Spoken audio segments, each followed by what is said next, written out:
Hey guys, it's Madi Hoffman and I am studying abroad in Barcelona, Spain, and I wanted to make this video blog for you guys today to talk to you a little bit about my experiences traveling while studying abroad, as well as just the balance of travel and still being able to explore your city and get to know where you live as well while you're studying abroad.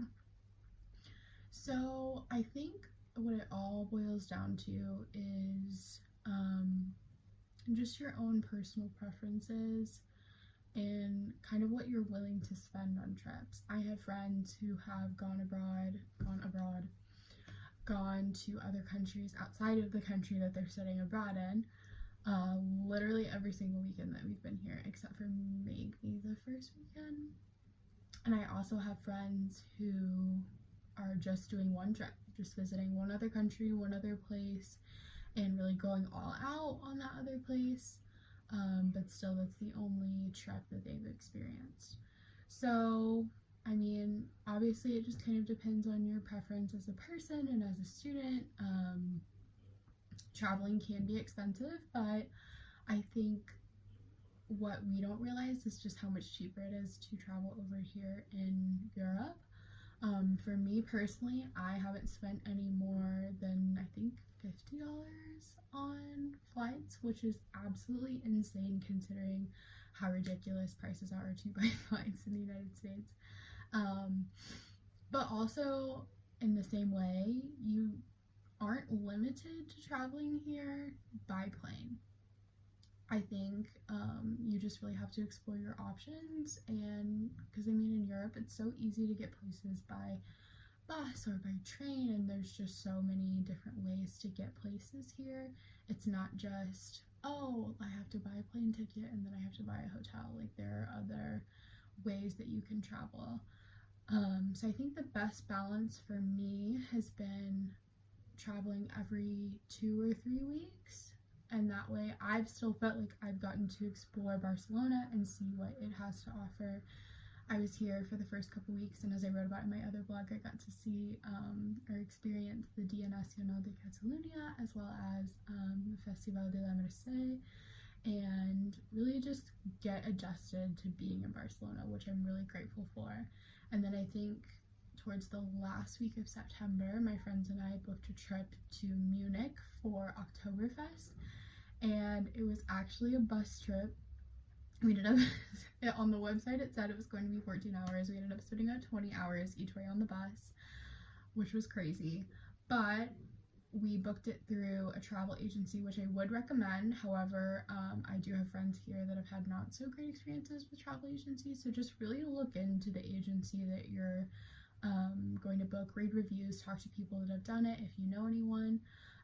So we chose Stoke Travel for our trip to Munich, and what we paid for transportation there, transportation back, lodging, breakfast and dinner every single day, and directions to the actual beer halls in Oktoberfest is what some people paid just for their flight to Munich.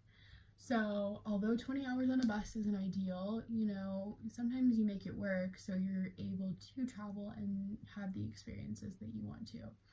So while it wasn't the most glamorous trip that I've ever taken, I'm really grateful for it, and I think it's something that I will look back on forever and be like, I did that.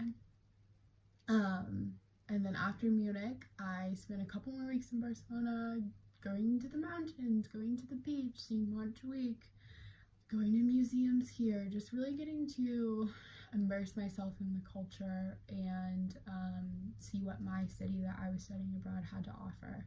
And then actually last weekend, I had a group of 8 girls and myself booked a trip to Switzerland. We flew into Geneva on Thursday night, stayed in an Airbnb, and then spent the Friday morning, afternoon in Geneva, which was super cool. I actually got to see the UN with one of my friends. And then we went to the train station, caught a train from Geneva to Interlaken, and then stayed in an Airbnb 2 nights in Interlaken before we took the train back and flew home. And taking the train was one of the best experiences that I've ever had. I don't even know if you can fly from Geneva to Interlaken just because it's such a small, quaint little mountain town. But just getting to take the train through and see the lakes and the rivers, and you see cows on the side of the road and sheep farms and kids playing out in the millions of acres. I mean, I know Sound of Music wasn't there, but it looks like it could have been a scene out of the Sound of Music. It's just some of the most beautiful countryside that you will ever see in your whole life. So yeah, trains here are a really, really smart option for travel, and they just make things really easier. I mean, they make things really easy.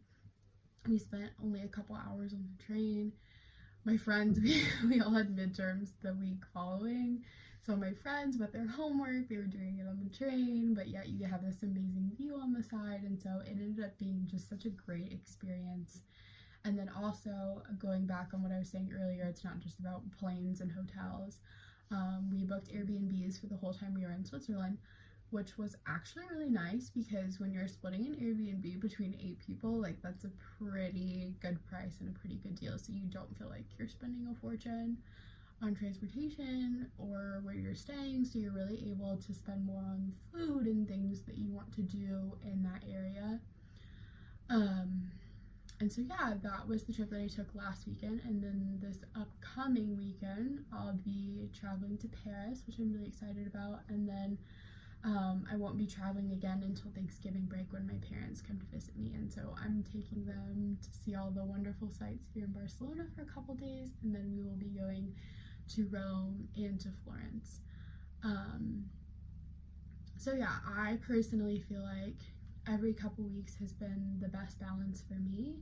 I know everyone's different and people have different goals when they study abroad. You know, some people really want to try and see as many countries as they can.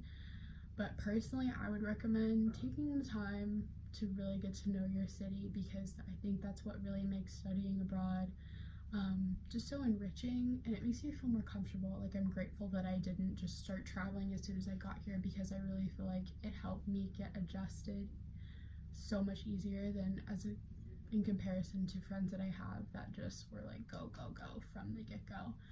And at the same time, I know, again, depending on your budget, not everyone can travel all the time and see all of these other countries that are in Europe. But if you are at all able, I do recommend going and seeing some, just because, like I said, it's so cheap and it's so easy to get around in so many different ways, that it really is worth it while you're in Europe. It's not like you have to pay $150 just to go to Texas from Oklahoma. Like, you can pay $50 and fly to France, or $50 and go to Lisbon. I mean, there's just, the opportunities are endless, so I really would recommend to you guys taking advantage of being here and studying abroad in Europe, or wherever it is that you choose to go, but also really get to know your city. So those are my travel tips, and I hope you enjoyed listening, and I will write to you guys again soon. Thank you.